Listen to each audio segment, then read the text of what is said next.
essencial da riqueza e provas de riqueza e de miséria. Para quem quiser estudar em casa, a gente vai encontrar isso no Evangelho segundo o Espiritismo, no capítulo 16, tem o título Não se pode servir a Deus e a Mamon. Lá está no item 7. No livro dos Espíritos, ainda a pessoa sabe a curiosidade de estar em casa, você vai encontrar isso no capítulo 9, que trata da lei de igualdade, das perguntas 808 até 816. E a gente vai mencionar também a nossa Bíblia Sagrada, né? A carta de Paulo aos Filipenses. Antes da gente entrar na questão doutrinária, só fazer uma abordagem de como eu pretendo conduzir os estudos. Isso aqui não é uma palestra, eu gosto de dizer que é uma conversa, uma troca de experiências. Eu sei que dessa forma aqui é superfície de trocar, mas eu nunca impeço ninguém de se colocar ou participar. Esse tema ele poderia ser abordado de muitas formas diferentes. Se eu chamar um economista para falar sobre igualdade, hoje a gente vai ter muita coisa para falar sobre os nossos sistemas econômicos, políticos, sobre a situação que se vive hoje, sobre a evolução que, graças a Deus, a gente conseguiu empreender, apesar da gente não enxergar ainda o mundo como a gente gostaria, né? Não ver as coisas colocadas como a gente gostaria, mas da evolução que nós conseguimos empreender, a evolução é lenta, né? Nós sabemos que a evolução não é um processo que dá saltos. Eu costumo sempre usar exemplos mais simples possível para o meu próprio entendimento. Então, na linguagem popular, né, quando você entra no rio e você vê um seixo, né, que são aquelas pedrinhas no fundo do rio, e você vê aquele seixo vizinho, muita gente não se pergunta quanto tempo aquilo levou, né? Mas o processo para a formação do seixo é necessário. Primeiro se forma a montanha, né? E aí quem gosta de ciência, né? O encontro das quatro tectônicas, força brutal, a montanha se eleva, depois de muito tempo nascem as florestas retêm a umidade da chuva, formam-se os rios, esses rios vão procurando caminho por entre a montanha, e aí começa a promover rachadura nessas rochas, que a água vai penetrando, começa a correr as fissuras, as lascas vão caindo do leito do rio, elas vão sendo empurradas, e aí nessa descrição breve que eu dei, já se passaram alguns milhões de anos, para que aquele seixo ficasse ali redondinho, pudesse levar para casa, voltar no aquário, né? Mas por milhões de anos. Nisso, gente, eu estou falando de uma rocha, que é uma substância que, a princípio, não tem inteligência. Eu creio, em outros estudos, que ali existe uma forma primária de energia que vai gerar o que a gente hoje conhece como espírito que habita no ser humano, na forma humana, né? Considerando aí a questão da evolução mineral, vegetal, animal. Então a rocha, ela habita nela uma energia maior, mas ainda é um princípio simples. Estou querendo dizer que ela não tem ainda uma coisa que nós temos que agrava muito a situação, que é o livre-arbítrio. Então a rocha ela aceita ser polida e empurrada. A gente às vezes cria resistência ao avanço. Se nós fôssemos aquela pedrinha, a gente não ia querer soltar da pedra maior, não ia se deixar arrastar, não ia se deixar levar, ia levar muito mais tempo às vezes para polir, porque a gente já está fazendo as nossas escolhas, né? Até o período do mundo da inteligência animal, a gente já está muito sujeito aos nossos instintos, e aí num determinado momento, sem saber nem como nem porquê, não há informação ainda sobre isso, ocorre o despertar da consciência e a gente começa a vir para a fase humana. Por que você está falando isso, André? Porque a gente está falando, a gente vai entrar no assunto, quando se fala de dinheiro, né? Porque o tema aqui, quando se fala de riqueza e pobreza, a gente está falando de dinheiro, né? Traduzindo, né, o mais simples possível. Isso é um assunto que incomoda demais a raça humana, sempre incomodou e continua incomodando. Então a gente tem que entender um pouquinho essa caminhada nossa evolutiva e entender como que a gente vai aprender a lidar com essas coisas, né? Como que eu vou abordar o tema? Eu vou usar esse material que eu falei para vocês. Eu vou tentar falar um pouquinho do que fala Kardec a respeito dessa questão econômica, falar do Evangelho, ou seja, o que Jesus nos coloca a respeito disso, e vou fechar com a opinião de Paulo de Tarso, que é a mensagem que eu quero deixar para vocês essa noite. Bem, no Evangelho segundo o Espiritismo, para abordar esse tema, primeiro, Kardec coloca aqui para a gente a parábola dos talentos. Como eu sei que nem todo mundo tem a parábola dos talentos na cabeça, eu vou ler a parábola dos talentos para a gente poder comentar, para a gente poder estar no mesmo nível de conhecimento. Então, diz lá em Mateus, capítulo 25, versículos 14 a 30. O Senhor age como um homem que, tendo de fazer longa viagem fora do seu país, chamou seus servidores e lhes entregou seus bens. Depois de dar 5 talentos a um, 2 a outro e 1 a outro, partiu imediatamente. Então ele dividiu o seu dinheiro. Os talentos aqui é uma moeda da época. Então, o que recebeu 5 talentos foi-se, negociou-se com aquele dinheiro e ganhou 5 outros. O que recebera 2 ganhou do mesmo modo outros tantos. Mas o que apenas recebera 1 cavou um buraco na terra e aí escondeu o dinheiro do seu amo.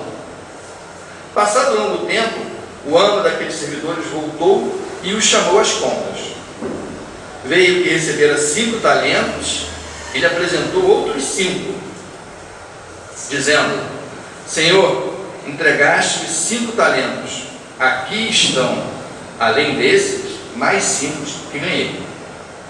Respondeu-lhe o amo: servidor bom e fiel, pois me foste fiel em pouca coisa, confiar-te-ei muitas outras. Compartilha da alegria do teu senhor. O que recebera 2 talentos, apresentou-se ao seu turno e lhe disse: Senhor, entregaste-me 2 talentos, aqui estão, além desses, 2 outros que ganhei. O amo lhe respondeu: bom e fiel servidor, pois que foste fiel em pouca coisa, confiar-te-ei muitas outras. Compartilha da alegria do teu senhor. Veio em seguida o que recebeu apenas 1 talento e disse: Senhor, sei que és homem severo, que ceifas onde não semeaste, que colhes de onde nada puseste. Por isso, como te temia, escondi o teu talento na terra. Aqui o tens, restituo o que te pertence.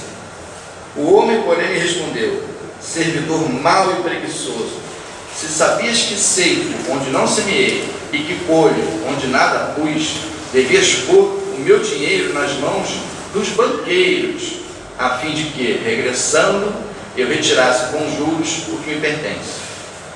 Tire-lhe, pois, o talento que está com ele e dei-no ao que tem 10 talentos. Porquanto dar-se-á a todos o que já tem, e esses ficarão acumulados de bens. Quanto àquele que nada tem, tirar-se-lhe-á mesmo o que parece ter, e seja esse servidor inútil lançado nas trevas exteriores, onde haverá prantos e ranger de dentes. Bem, a passagem parece bastante severa, né? Mas a doutrina espírita, ela é muito assim, né? Ela alerta a gente para a maneira como Deus pensa, né? E é Jesus aqui nos orientando. Então, se desse para ser mais suave, eu penso que ele teria sido. Então, as coisas são dessa forma. Assusta um pouco, sim, porque a lei ela é muito rígida, né? Mas como assim, né? Jesus não disse que o seu jugo é leve, né? Como é que agora você está dizendo que a lei é rígida? A forma da lei ser aplicada, Deus às vezes pode tornar ela mais leve, mas ela é inflexível na sua aplicação, ou seja, ela vai ocorrer de uma forma ou de outra, né? O próprio Jesus fala para a gente que nenhum centil deixará de ser pago. Então nós teremos que restituir de alguma forma tudo aquilo que fizemos, mal feito, ou que deixamos de fazer. É a lei de equilíbrio. Então Jesus está alertando para a forma como nós empregamos os nossos talentos. Os servidores que receberam 5 talentos e 2 talentos aqui, ambos lutaram para fazer crescer os seus talentos, ou seja, o dinheiro que receberam. E o outro, com medo de perder esse talento que tinha recebido, fez o quê? Enterrou. E enterrando, ele realmente não perdeu. Mas o que acontece quando a gente deixa o dinheiro parado? Ele vai perdendo valor. O dinheiro, né, existem várias lendas e fábulas que falam sobre o dinheiro, mas ele tem a utilidade, no estágio evolutivo que nós nos encontramos, a gente tem a utilidade de fazer com que a gente se interesse por fazer crescer as coisas. É o estímulo que nós precisamos. Ah, André, mas isso já desperta muita vaidade. Sim. Esse é o lado, vamos dizer assim, o lado negro da força, né? É o lado oculto, mas que é necessário. A gente vive num mundo de dualidades, e são princípios esotéricos. Essa dualidade é necessária, mas o objetivo maior do dinheiro é fazer com que a gente se estimule. Você imagina no mundo de hoje, se você não tivesse o estímulo de ser remunerado pelo trabalho. Não, vamos trabalhar pela alegria de trabalhar, vamos cada um fazer a nossa parte e todo mundo vai viver feliz. Então o agricultor vai, produz, planta, distribui o que ele colheu com sacrifício, a pessoa que varre a rua vai lá e se serve do que ele fez. Será que todo mundo hoje, no mundo, da forma que a gente se encontra hoje, no estado evolutivo que a gente se encontra, iria ser cumpridor das suas obrigações se não houvesse hoje uma forma de controlar, que é a remuneração, quem trabalhou e quem não trabalhou? Vamos ser sinceros. Será que a gente está pronto para isso? Para todo mundo trabalhar alegremente, feliz? Eu penso que não, né? E a gente observa e vê que não. As injustiças que a gente vê hoje é fruto do nosso estado ainda de atraso na forma de entender e de perceber as coisas. A desigualdade é o resultado disso. Mas a parábola dos talentos, ela está mostrando que a gente deve ser estimulado a fazer produzir cada vez mais, né? Existe um livrinho, né, que não tem nada a ver com a doutrina espírita, né, mas que é interessante para quem gosta de economia ou que pensa a respeito de crescer financeiramente, que é O Homem Mais Rico da Babilônia, escrito por um professor de economia americano. Eu comprei esse livro já há alguns anos, aliás, ganhei de um amigo, e é um livro interessante, né? Ele ensina a pessoa a viver com os seus rendimentos, né? Com o dinheiro que ganha. Ele ensina uma fórmula chamada 10, 20, 70, né? Que é você dividir o dinheiro que você ganha, 70% para você viver, 20% para pagar suas dívidas e 10% para você pensar na sua velhice, né? E esses 10% ele ensina que você tem que fazer com que o dinheiro trabalhe para você. Você trabalha para ganhar o dinheiro e depois o dinheiro passa a trabalhar para você. O que ele está ensinando? Que a gente tem que fazer valorizar o nosso esforço. Poxa, mas eu nunca tinha ouvido essa passagem dessa forma. Eu penso que sim. Eu costumo brincar com a minha esposa. O dinheiro tem que sair do meu bolso, eu tenho que oferecer a mesma resistência que ele teve para entrar, porque ele não entrou fácil. Então como é que eu vou abrir a mão rapidamente, sem pensar duas vezes, se para ganhar foi um sacrifício grande? Então eu tenho que fazer minhas continhas, eu tenho que botar na ponta do lápis, eu tenho que verificar se aquele esforço é necessário, né? A gente vive num mundo hoje, a gente é estimulado constantemente a trocar as coisas, a renovar as coisas. É a sociedade de consumo, né? A famosa sociedade de consumo. E para quem gosta de economia, vocês vão ver que houve um momento da história e que alguém achou isso brilhante, né? Eu não vou entrar nesses pormenores aqui. Alguém achou isso brilhante, por quê? A economia começou a estagnar. Então o que a gente vai fazer? Bem, vamos fazer as coisas durarem menos e aí as pessoas vão ter a necessidade de trocar, porque a máquina da economia precisa girar. Para me dar emprego, a indústria tem que estar funcionando. Para a indústria funcionar, se as coisas durarem demais, como é que vai funcionar isso? E aí cria-se a ideia, né? A ideia do demônio, que é a ideia da obsolescência. Ou seja, as coisas não podem durar eternamente. A lâmpada tem um tempo de vida programado, né? Isso é tão verdade, gente, vou contar uma curiosidade para vocês. Que durante o período em que existia a antiga União Soviética, né? Que tinha a cortina de ferro, o maior contrabando que existia na Europa era de lâmpadas russas, porque a lâmpada russa era feita por uma estatal. Como uma estatal no sistema soviético, né, não havia interesse que a lâmpada passasse por esse processo de obsolescência, as lâmpadas russas duravam 50, 60 anos. Então, contrabandeava-se muitas lâmpadas russas para a Europa por causa da duração dela. Mas aí é um exemplo para a gente parar e pensar. Então, claro que tem coisas que a gente não consegue mudar, né? Essas lâmpadas eletrônicas, então, por exemplo, eu acho terrível, né? Não vou entrar em detalhes não, mas eu acho terrível. Eles fizeram com que a gente trocasse as nossas lampadinhas, dizendo que elas são mais econômicas. Mas, na verdade, elas não duram o tempo que deveriam durar e elas são muito mais caras que as antigas, né? E aí o processo de economia já começa a questionar. Então, se a gente está sempre sendo estimulado, né, a trocar as coisas constantemente, né, um dos objetos agora mais desejados é o quê? O aparelho de telefone celular, e de telefone já não tem mais nada. A gente tem a nossa vida, está toda ali, né? Ali a gente fala com todos os nossos conhecidos, no Brasil, fora do Brasil. Eu consigo contactar todos os meus conhecidos, achar eles, me pronuncio pelas redes sociais, participo de movimentos políticos, faço pesquisa rapidamente. Eu tinha esquecido a minha Bíblia, sentei aqui um minutinho antes, falei, caramba, eu esqueci a minha Bíblia em casa, é a mesma passagem de Paulo que eu vou usar. Sentei no celular, acessei o Google, está lá a passagem de Paulo. Então a gente usa para milhões de coisas diferentes, mas o aparelhinho não dura o que a gente gostaria. Então você está sempre sendo empurrado a trocar o aparelho, porque sempre tem um mais extraordinário saindo e você fica agoniado. E quando você não fica, o seu filho fica, porque ele está mais antenado que você. Então ele sabe, não, isso aí não é a mesma coisa não, olha só, esse aqui tem um de memória, esse aqui tal, o processador desse aqui já é outro, a tela desse aqui tem um brilho melhor e tal, esse aqui já não suporta o software e tal. E aí você já fica, caramba, os mais antigos estão se perguntando, é que isso vai parar? Eu digo, não vai parar. Esse processo é irreversível, né?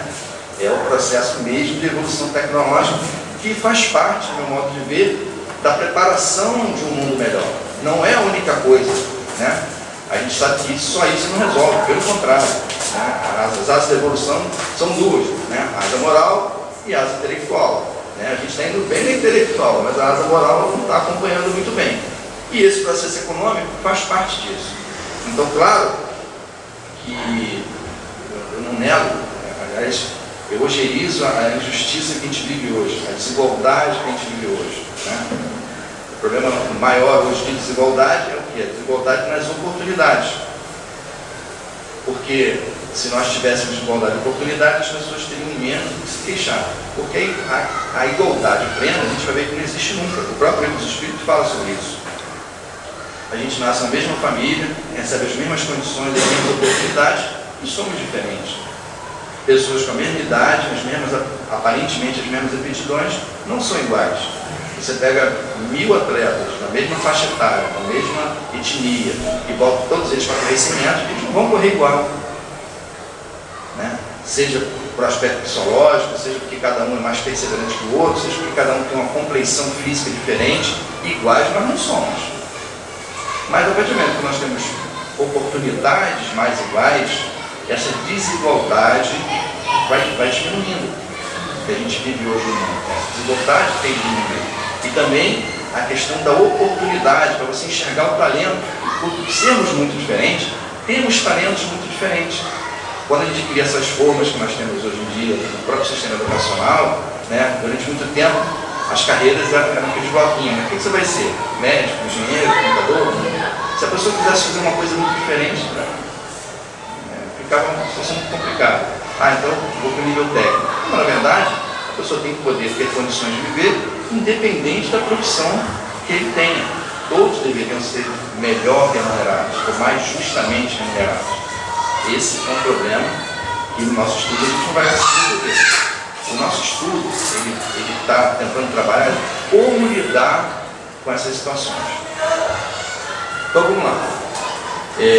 Feita essa primeira apresentação sobre a passagem, o que Kardec fala? Primeira coisa que Kardec fala: se a riqueza houvesse de constituir o obstáculo absoluto à salvação dos que a possuem, conforme se poderia inferir de certas palavras de Jesus, interpretadas segundo a letra e não segundo o Espírito, Deus, que a concede, teria posto nas mãos de alguns um instrumento de perdição sem apelação alguma, ideia repugna à razão. O que ele está lembrando a gente aqui? Se Deus é soberanamente justo e bom, como diz lá no iníciozinho do Livro dos Espíritos, né? Se Deus é soberanamente justo e bom, faz aquela ideia da construção, está construindo a doutrina. Eu parto desse princípio. Então, tudo que acontece, de alguma forma, está visando o nosso crescimento. Se Deus me desse um instrumento, o qual eu teria certeza que eu teria falado a petição, isso não seria justiça. Então, a riqueza, ela é uma prova tanto quanto a pobreza. Aí a gente pode brincar, então eu preferia ser provado pela riqueza, mas nós seremos. Porque se a gente entende a justiça através da lei da reencarnação ou das sucessivas encarnações, nós estamos falando de existência só. Se a nossa doutrina falasse de uma existência só, eu teria que seguir um outro caminho, dizer que nós temos oportunidades diferentes e seguir um outro caminho de raciocínio para a gente ver como nós seríamos julgados no final. Mas a gente tem uma doutrina que prega as sucessivas existências. Nas sucessivas existências, nós iremos viver situações diferentes. Iremos ser atraídos para situações diferentes. Não nasceremos sempre em famílias abastadas e nem nasceremos sempre em famílias com muita dificuldade. Então, se a gente pensar por essa ótica e começar a enxergar que eu não estou tendo uma vida, mas eu estou tendo uma vida numa sucessão de muitas outras, é como a gente vivenciar uma experiência. É como eu visitar um determinado local, ou trabalhar em um determinado local, ou conhecer uma pessoa. Cada contato que eu tenho com uma experiência nova, essa experiência me agrega algum valor. Seja experiência positiva ou seja experiência desagradável. Porque ambas agregam valor a quem? Ao espírito. A gente esquece muito que a nossa natureza não é uma natureza material. Nossa natureza é uma natureza espiritual. Então, esses momentos de facilidade e horas de dificuldade estão fazendo com que a gente exerça um aprendizado, a saber lidar com as situações. Eu fiz marinha, e na marinha brinca-se muito o seguinte, reconhece o bom navegante no dia de tempestade. Quando o mar está tranquilo, naquele mar, de manhã cedinho, quase um espelho chamado Mar de Almirante, nenhum desafio tem para o marinheiro. Mas quando a tempestade vem, aí é que você vai ver se ele aprendeu realmente a utilizar a embarcação dele. Se ele conhece todos os recursos que estão disponíveis para ele e qual a habilidade que ele e a tripulação dele vão ter. Então, são os momentos de desafio que nós seremos testados e aí nós vamos ver como nós vamos se sair, como que a gente vai se desempenhar naquele momento, como é que eu vou lidar com essa dificuldade. A gente tem inúmeros exemplos de pessoas que diante de uma dificuldade acabaram encontrando uma saída que os alavancou, economicamente, moralmente também. Às vezes só diante da dificuldade é que a gente se mexe. Quantos e quantos casos a gente conhece de pessoas que só vêm buscar o espírito através da doença? Quantos casos? São muitos exemplos que a gente tem. Eu conheci um rapaz, ele faleceu tem 3 meses, ele era pai de santo em Candomblé. E ele falava assim, eu não queria o Candomblé de jeito nenhum, eu queria estar na igreja evangélica. Eu gosto mesmo de estar na igreja evangélica, mas eu não consegui, cara. Tudo me trouxe para cá. Eu tive um processo de doença que até na igreja falou assim, ou você procura o Candomblé, ou você vai morrer. Porque a sua vontade é uma coisa, mas os seus compromissos são outros. E a gente tem dificuldade de entender isso, Mas como assim o compromisso dele é ali? Eu teria que ter acesso ao livro das vidas dele para poder entender por que o compromisso dele estava lá. Naquele ambiente, com aquelas pessoas, com aquele tipo de trabalho, naquela faixa vibratória. Transferindo isso do mundo da tarefa espiritual para a questão material, é a mesma coisa. As nossas sucessivas existências, além dos compromissos assumidos no passado, além disso, tem as nossas necessidades de aprendizado. Então a gente tem um quarto de achar que quando está bom, foi Deus. Quando vai ruim, foi o diabo. Ou, quando está bom, a gente não ora. Quando está ruim, a gente pede para melhorar. A gente não consegue entender que as duas situações são parte da mesma viagem. Voltando lá para o navio, não tem como eu sair daqui para a Europa sem atravessar períodos complicados. Hoje até tem, porque a gente tem recursos para saber quando o tempo está ruim, desvia da tempestade e tal, mas mesmo assim, vira e mexe, se liga a televisão e está lá uma embarcação com problema, está lá um avião com problema, porque as coisas acontecem e muitas vezes foge ao controle, né? Um equipamento que falhou, uma bobeira que a tripulação deu, e quando você vê, você está numa situação difícil. Então a gente não tem domínio total sobre essa travessia, assim como a gente não tem domínio total sobre a escolha das existências. Né? A gente precisa dessas variações até para compreender e começar o espírito a amadurecer, para assim, não, isso aqui eu quero, isso aqui eu não quero, e começar a viver vidas mais equilibradas. E quando a gente fala de equilíbrio, a gente está querendo dizer aprender a lidar com as situações, com ambas as situações, poder com a riqueza e com a ausência dela. Porque isso tem uma diferença grande entre a pobreza e a miséria. A pobreza é a dificuldade financeira. A miséria é a ausência total. É uma situação degradante, né? Que leva o espírito à humilhação, está mais ligada à prova e expiação. A pobreza nem sempre. Eu venho de uma família pobre, meus avós são italianos, eu vieram da Itália por situação de miséria. A Itália hoje se arrependeu, já há uns 10 anos atrás, mas no início do século passado, em 1890, 1910, 1920, a Itália estimulou a saída dos italianos pela crise que se vivia, a crise econômica lá. Então, os meus bisavós, tanto por parte de pai quanto por parte de mãe, vieram da Itália como imigrantes sozinhos para tentar a vida aqui no Brasil, né? Vieram com muita dificuldade, lutaram com dificuldade. O meu avô também começou a vida razoavelmente, era alfaiate. Depois da Segunda Guerra Mundial começou a ter muita dificuldade, porque ele tinha muito trabalho como alfaiate. Ao final da Segunda Guerra Mundial, o que acontece? O processo de industrialização aqui no Brasil. Pelos acordos que foram feitos, maquinários começam a entrar e ele tinha as roupas prontas. E aí? Um homem que tinha sido educado com a seguinte informação: basta você ter uma profissão para você vai ser um homem de bem. E aí, de repente, ele tinha a profissão, mas ele não conseguia mais acompanhar a produção de uma máquina, nem fazer pelo custo de uma máquina, apesar da costura do alfaiate ser muito superior. Né? A costura feita manualmente, ela é muito superior em termos de acabamento do que a chamada fabricação de carregação, como meu avô falava. Mas ele se viu numa situação difícil. Já com 40 e poucos anos, sem estudo, como é que você começa de novo a sua vida? É complicado, né? Vai sentar para estudar, com 5, 6 filhos, né? É a situação do avião voando e você tem que consertar. Dá para dar certo e encostar? Não dá. Não, eu vou pousar, depois eu continuo. Não, você tem que trocar o pneu com o carro andando, como o pessoal fala, né? Então, como é que ele faz? Como é que você faz? São situações de desafio da vida.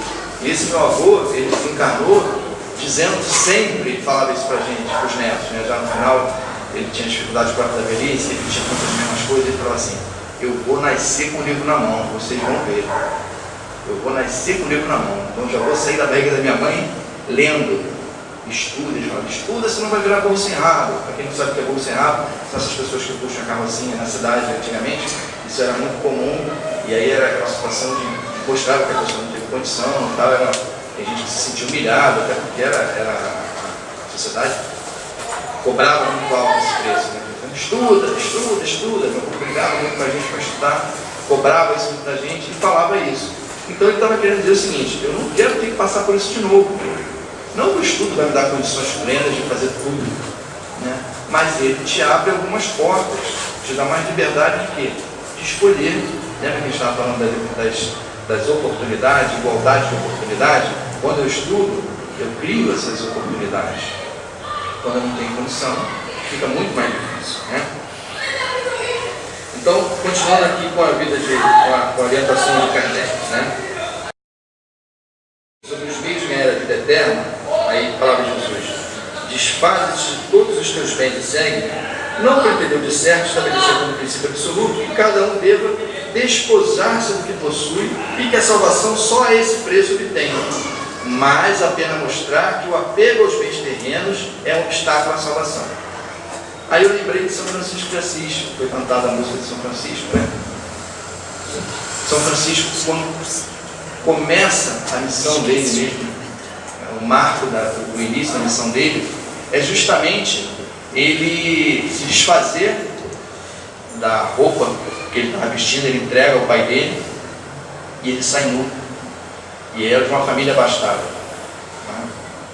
Por que ele fez isso? O Kardec, orientando a gente, esclarece para a gente que a gente não tem que maldizer a riqueza e nem achar que ela é impedimento para que a gente alcance a salvação, mas ela pode ser um obstáculo. Por que ele fez isso? Porque cada um sabe onde lhe dói o calo. Ou seja, se eu sei aonde eu vou encontrar dificuldade, eu posso pedir, ou eu posso voluntariamente não querer aquilo no meu caminho. É o Espírito fazendo as suas escolhas.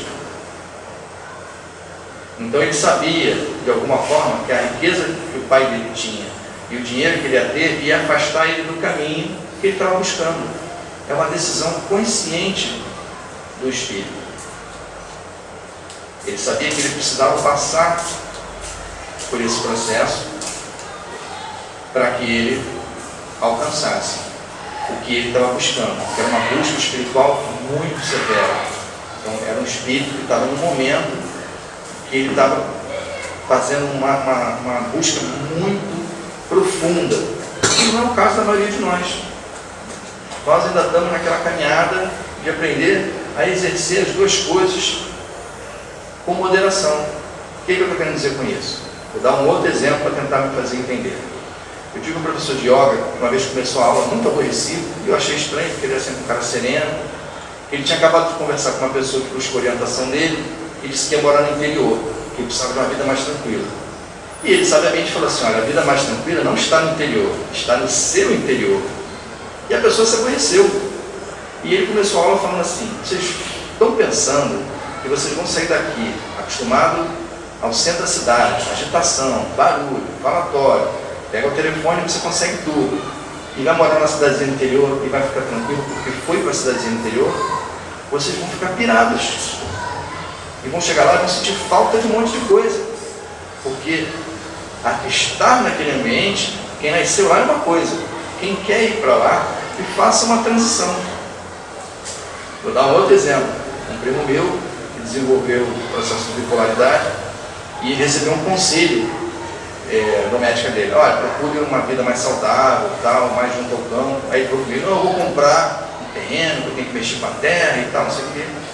E eu, na minha humildade, lembrando do que eu aprendi na doutrina, eu falei assim: olha, tudo bem, isso pode ser um caminho, mas eu acho que tem outras coisas mais simples que a gente pode fazer na nossa vida, modificando determinados hábitos.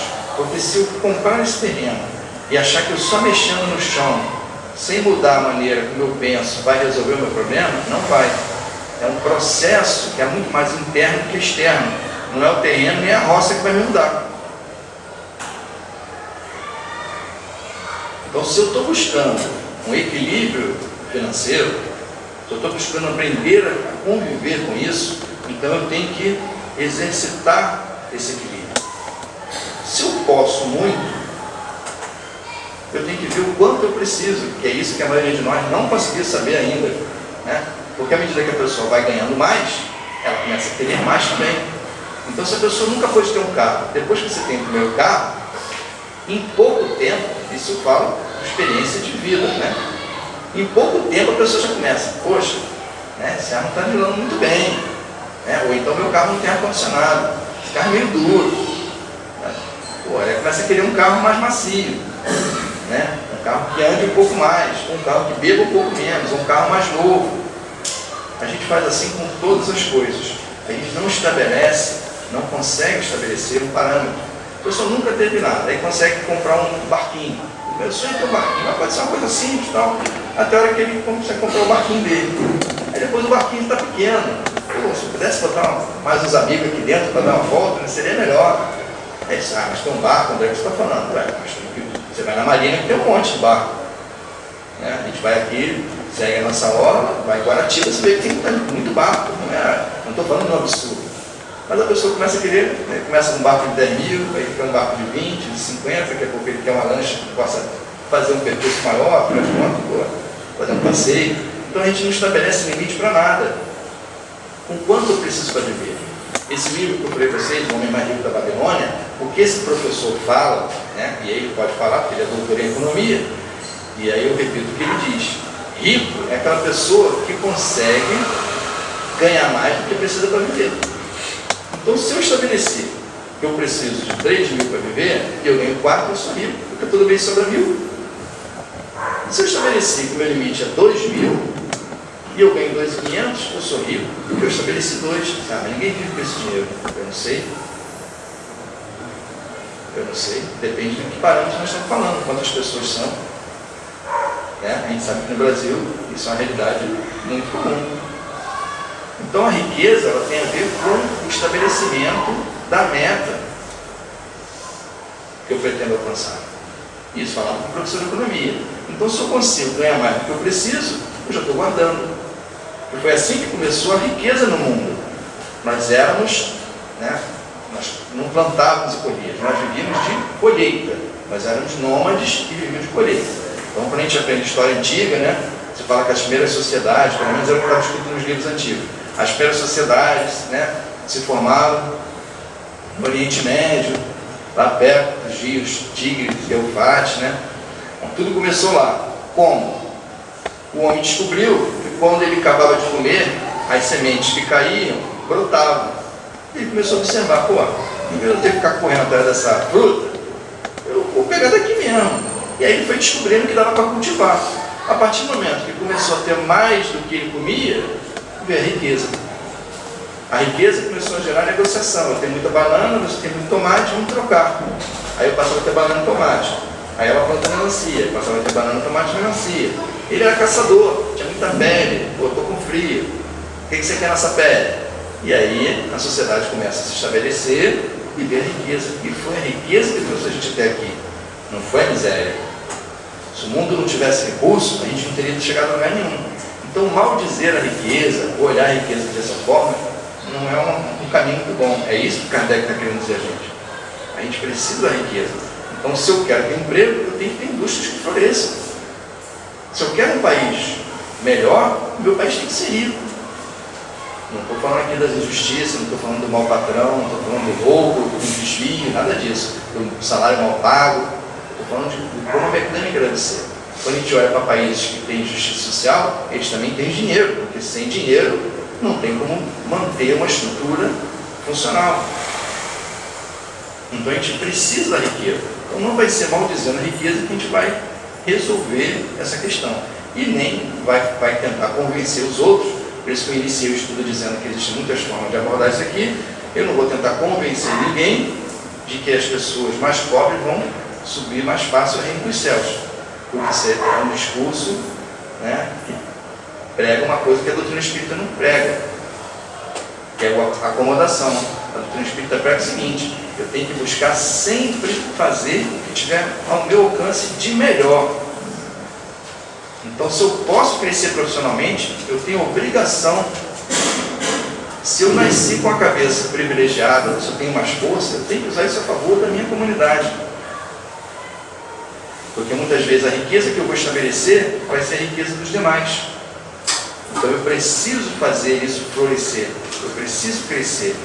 A doutrina espírita, o que ela ensina é uma outra coisa, é dizer o seguinte: quando eu não consigo promover essa transformação, aí eu tenho que exercer a aceitação.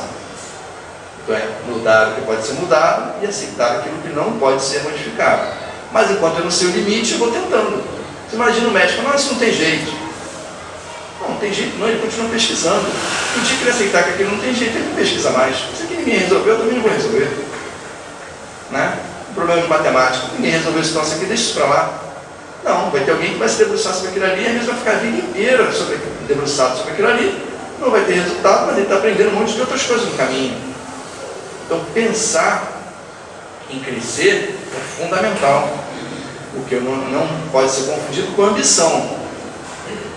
A ambição, ambição desmedida, né, a ambição fora de controle, ela é prejudicial, porque presume-se que aí eu já vou estar usando de meios lícitos, ilícitos, né, eu vou usar a favor de mim, tudo que eu tenho, todos os recursos, inclusive prejudicando terceiros, atropelando direitos dos outros. Isso é uma outra coisa, isso não é bom, né? Então, com relação a isso, a gente não vai alimentar esse tipo de pensamento, né? Para apoiar o que eu estava falando sobre igualdade, vou ler um pedacinho aqui do Livro dos Espíritos, né? Eu gosto sempre de pegar o livro para todo mundo ver, porque não são as nossas opiniões. Quando é minha opinião, eu falo. Então, Kardec, lá na pergunta 808, ele fala assim, pergunta aos espíritos: a desigualdade das riquezas não tem a sua origem na desigualdade das faculdades, que faculta a uns mais meios de adquirir os bens do que outros? Aí ele fala assim, os espíritos: sim e não. Que dizeis da astúcia e do roubo? Então Kardec aqui está travando com os espíritos um diálogo de economia que eu considero bastante profundo. Porque hoje em dia se discute muito meritocracia, né? Você entra no Facebook, no YouTube, né, nas redes sociais, hoje se discute muito meritocracia. O que é meritocracia? Né? Ah não, a pessoa só pode ter direito de alguma coisa se ela fizer por onde, se ela fizer uma prova. Tá, mas lembra que a gente falou sobre a ideia de será que nós tivemos as mesmas oportunidades? E também não quer dizer que a gente vai ter que ser tratado todo mundo igual, se nós somos diferentes. Então tem que haver um equilíbrio nisso aí. Mas quando Kardec pergunta isso aqui, ele está justamente dizendo, será que essa desigualdade não seria justamente as nossas diferenças? E aí os espíritos dizem que não, ele fala da astúcia do roubo, ele está querendo dizer o seguinte: não, nem todos usam a inteligência da mesma forma. Alguns burlam para promover o crescimento. Então os espíritos estão alertando a gente que sim, em parte nós somos diferentes. Porque a gente sabe, como eu falei inicialmente, né? Pega um monte de pessoas, mesma faixa etária, mesma etnia, prepara todo mundo igual, alimenta igual e manda todo mundo correr 100 metros. Aí aparece um cara igual esse da última Olimpíada, né? E ninguém alcança ele. O Bolt, né? Ué, por quê? Porque nós somos diferentes. Ah, mas aí não é justo. O Bolt é o Bolt. Tá, aí ninguém mais vai treinar, ninguém mais vai correr. Não, todo mundo vai exercitar o máximo, vai tentar tirar o máximo de si. Eu não sei até onde eu vou conseguir. Eu costumo dizer o seguinte: se eu quero acertar naquela lâmpada ali, eu tenho que mirar mais para cima, porque o tiro tem uma queda. Assim são os objetivos da minha vida. Se eu miro ali, provavelmente eu vou acertar aqui. Eu tenho que tentar o máximo. Qual é o máximo que eu posso conseguir? E estabelecer limite, não estabelecer limite para o que eu tenho que tentar, para o que eu tenho que tentar conseguir. Ninguém pode se subjugar, né, se diminuir. Eu tenho que tentar. Ah, mas aprender línguas, já estou com 60 anos, já estou com 70 anos. Ué, na nossa maneira de enxergar, a gente vai precisar disso outras vidas, não vai? Então começa agora. Vai do jeito que dá. Mas vai tentando, vai se esforçando. Isso é tão verdade que há pouco tempo, eu conversando com um amigo, e ele contou um caso de um espírito que reencarnou e ele veio como filho de um dirigente de uma casa espírita. Eu não sei os detalhes da história. E esse dirigente foi avisado: olha, você vai receber na sua família um oficial alemão, muito preso ainda naqueles valores da Segunda Guerra, espírito comprometido. O dirigente ficou um pouco preocupado, né? Como é que será esse espírito, né? Como é que será que vai vir? Como é que eu vou lidar com isso? Mas enfim, a criança nasceu e a criança estava com dificuldade de falar. Eu estava com 2 anos e não falava nada. E aí ele, no centro espírita, uma vez recebeu uma mensagem dizendo: olha, ele nasceu muito tempo em países que tiver de língua de origem anglo-saxônica. Então ele pouco conhece a matriz latina. Fica tranquilo que ele está tentando, enquanto espírito, entender a mecânica da língua. A hora que ele entender, é um espírito inteligente. Ele vai disparar e vai falar sozinho. Não precisa levar em fono, nada disso. Orientação espiritual. Camarada dirigente da casa espírita, confiou na orientação e não deu outra. Daí algum tempo ele disparou a falar. Aí você diz, por que você está usando esse exemplo, André? Porque se ele tivesse passado por um país de matriz latina, ele teria falado com facilidade. Então, se a gente estuda outras línguas, a gente vai desenvolver o quê? A nossa inteligência. Eu estou facilitando as minhas vidas futuras. A comunicação, ela faz parte do processo de aprendizado, inclusive intelectual, né? Mas intelecto moral, porque também para mim comunicar, eu preciso exercitar isso. Tem muita gente que acha que Francisco Cândido Xavier escrevia aquilo tudo só por conta da mediunidade. Não, eu afirmo a vocês que era um espírito brilhante. Porque como uma pessoa escreve em duas línguas diferentes, ao mesmo tempo, cada uma numa mão. O que eu aprendi de mediunidade significa que ele tinha esse conteúdo. A gente não consegue comunicar com um espírito muito simples, encarnado, nas suas primeiras existências. O espírito comunicante não consegue comunicar através dele determinadas mensagens, porque existe uma barreira do médium. A barreira é quê? Porque a comunicação que a gente acha que é mecânica. A escrita é mecânica. Não existe nada 100% mecânico. O filtro é sempre o espírito comunicante e o médium. O médium acaba filtrando isso. Se ele não consegue processar aquilo, ele não consegue reproduzir, porque ele não tem aquilo na matriz dele. Então é importante. E o que isso tem a ver com a nossa lição? Eu preciso me preparar para que eu possa lidar com essas situações. Porque mais difícil do que viver determinadas coisas é não saber lidar com elas. André Luiz não lembra a gente que a doença é inevitável, que ela faz parte do processo de crescimento, mas o sofrimento é uma escolha, porque nós não sabemos lidar com a doença. Comparado com a riqueza e com a pobreza, eu poderia estar dizendo momentos de dificuldade e momentos de alegria, e esses dois momentos são importantes. Teve uma vez que eu vim aqui que eu mencionei até uma fábula de um rei que estava num momento muito difícil, né? Eu vou repetir porque algumas pessoas não estavam aqui. Um momento muito difícil, o reino dele estava sendo invadido e ele estava vendo que ia tudo se perder. Ele pega um mensageiro, como se fazia antigamente, né? Monta a cavalo e vai procurar um sábio. Aí ele fica em tal lugar assim e pergunta ele: o que eu devo fazer? Eu estou vendo que vai tudo se perder. E aí esse cavaleiro vai até o sábio escuta, pega um papel, escreve a resposta, fecha, pega um outro, escreve a resposta, fecha, 2 envelopes, vira para o mensageiro e fala assim: ó, você vai entregar isso para o seu rei, e vai dizer: ó, abre esse envelope quando ele achar que ele está perto do fim. E esse outro envelope aqui ele vai abrir quando ele achar que ele está no momento mais feliz da vida dele. E aí o mensageiro retorna.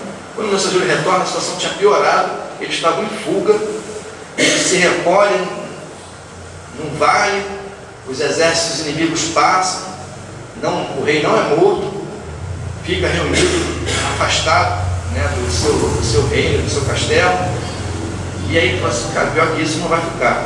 Se eu for encontrado aqui, eu vou ser morto. Eu vou abrir a carta do sábio para ver o que eu vou fazer. Aí quando ele abre a carta do sábio, está escrito assim: isso vai passar.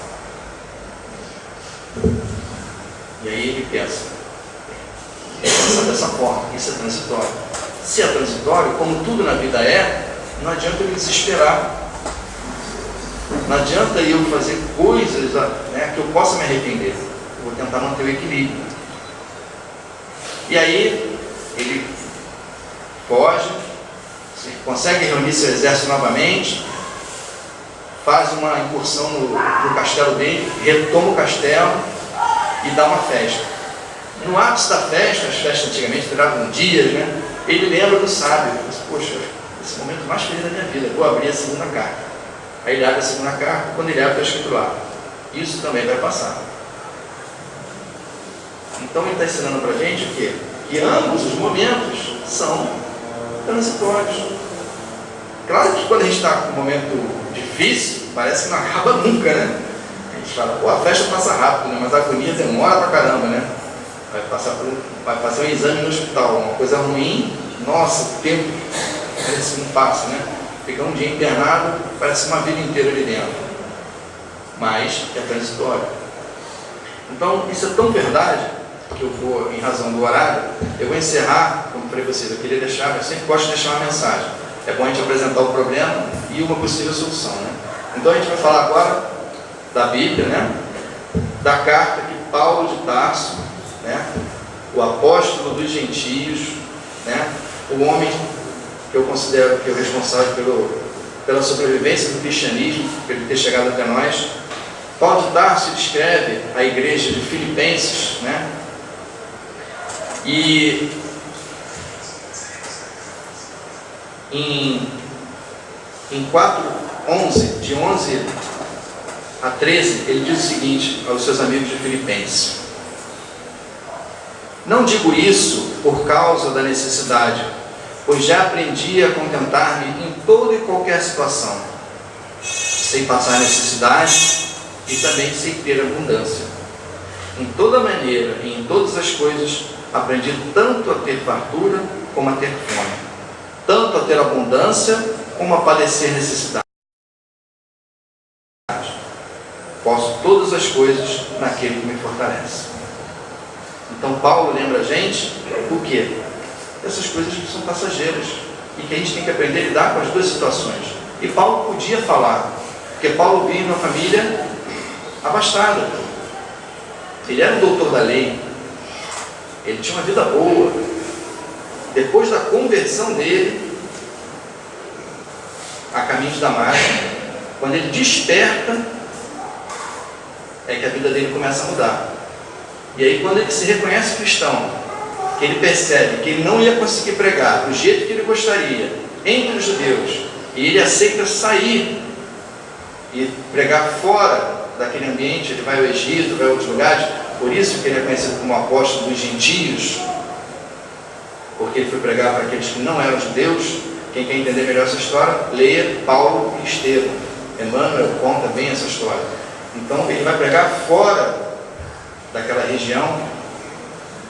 Em cada sinagoga que ele entrava, quando ele começava a falar, todo mundo, nossa, que homem de conhecimento. Quando ele falava de Jesus, ele era expulso, apanhava. E aí ele, de sinagoga em sinagoga, foi apanhando, quase foi morto várias vezes. E ele passou a viver do seu trabalho, porque na época em que ele viveu, a pessoa, mesmo a pessoa rica, tinha que ter uma profissão. Ele era tecelão. Então ele parava numa aldeia, antes de poder pregar, ele tinha que comer, né? E aí ele trabalhava como tecelão, para poder juntar dinheiro, para poder ir para outros lugares e pregar o Evangelho. Então ele fala com propriedade. Inclusive nessa carta, quem quiser ler a carta toda vai ver, onde ele diz aos filipenses, né? Ele sabe, ele está falando porque ele sabe, porque ele viveu ambas as situações. Então ele podia falar. Ele fala assim: hoje eu posso falar, eu vivo com muito e vivo com pouco, porque Cristo fez com que eu pudesse entender que essas coisas são necessárias. Ok, gente? É isso que eu queria deixar para vocês na noite de hoje. Obrigado.